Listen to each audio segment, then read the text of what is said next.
Tere päevast, minu nimi on Juss Aasmaa. Karjalaskepäev, künnipäev on ammu selja taga. On 12. mai, oleme keset Tallinnisu põldu. Väljas on 27 kraadi ehk igasugune kuuma rekord siin maikuus on purustatud ja minu kõrval on hea sõber, noor ja andekas põllumees Tom. Tere, Tom! Tere! Tom, räägi nüüd meile kõigepealt. Me oleme Tallinnisu põllu peal. On maikuu.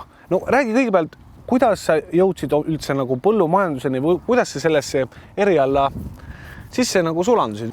Nagu mul vanemad on rääkinud, siis isa ütles, et raske on leida häid töömehi ning tegid ise ühe. Ehk siis sulle on nagu kõik pandud nagu kuidagi kodu kaudu nagu ette, et näed, traktori võti on siin ja hakka maast madalast õppima, poiss, ja see on nüüd sinu nagu eriala või tee. Jah, ütleme niimoodi, et 6-aastaselt isa lasi üksinda põllu peale kultiveerima, oli põllu ääres ja peale seda see asi saigi pihta. Ja ma saan aru, et sõltute ju siiamaani, teete teineteisest ka nagu koostööd ja pidevalt vist täiendate ka teineteist, on nii? Jah, isaga teeme enam-vähem kõik tööd koos ära, et saame ise hakkama. Kuidas isaga, ütleme, niisugune partnerlus, kuidas see nagu välja kujunud? Kindlasti on olnud päevi paremaid, kindlasti on olnud päevi nagu teistsuguseid, aga ma mõtlen nagu töö, kool. Isaga, no kui on tööaeg, ma enam-vähem veedan terve päeva taga koos. Küll teeme erinevaid asju, aga näiteks hommikul on meil rutiin, et me lähme hommiku varakult, sõidame kõik põllud läbi, vaatame, et mis on toimunud, ega linde ei ole peal, näiteks need kurjad haned, kes söövad meil vilja ära põllu pealt, et neid oleks peal ja siis veedame ülejäänud päevaga koos, kas tööd tehes või midagi muud.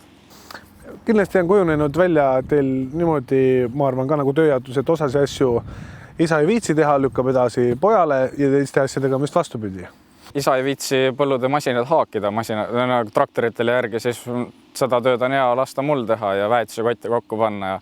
Aga ei, on kindlad tööd, mida teeb mina ja mida teeb isa. Nagu näiteks mina koristan kombainiga vilja ja isa teeb taimekaitse töid.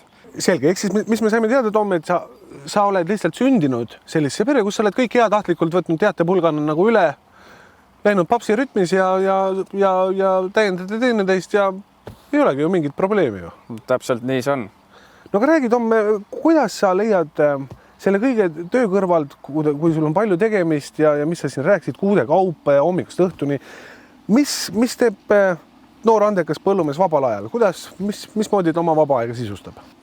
Põllumehel on talv on vaba aeg, kus kohas saab rahulikult olla, siis talvel tavaliselt sõidame rallit või üritame sõita rallit, kui võimalik on ja ressurssi on.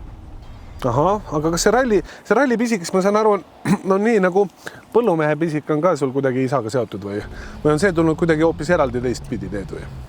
No ütleme niimoodi, et käbi kännust kaugele ei kuku. Sellest ma olen aru saanud. Nii et mitmed hobid, kui ka töö on teil ikkagi olnud sellise, käib niisugune teatepulgana kuidagi käest kätte. Jah.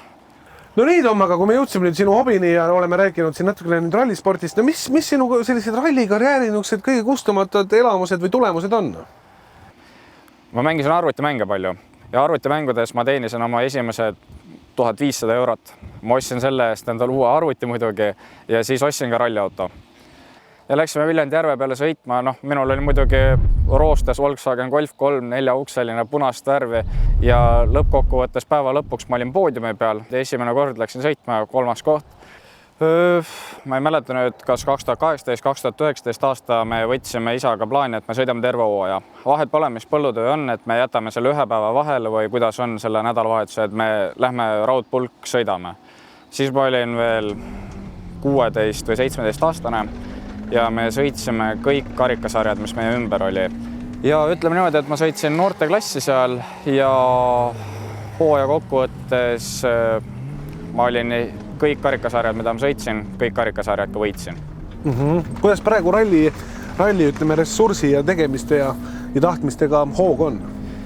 See aasta ei plaaninud sõita Eesti karikavõistlust jäärajasõidus, aga läksime kohale, et lähme lihtsalt, et vaatame, mis on, et me polnud midagi teinud ega harjutanud, võtsime vana auto endal garaažist välja, panime rehvid alla ja läksime sõitma meeste arvestust ja esimene võistlus ja 3. koht. Ütleme niimoodi, et teeme rahule ja peale seda sai veel 2 etappi sõidetud, et terve see jääraja sõit ära. No aga Tom, räägi nüüd kui ralliteed pole kuhugi nagu kadunud või see on jätkuvalt nagu hobisoones, sul veres möllab põllutöö, suvi on alles ees. Kuhu edasi? Kus sa näed endast 10 aasta pärast?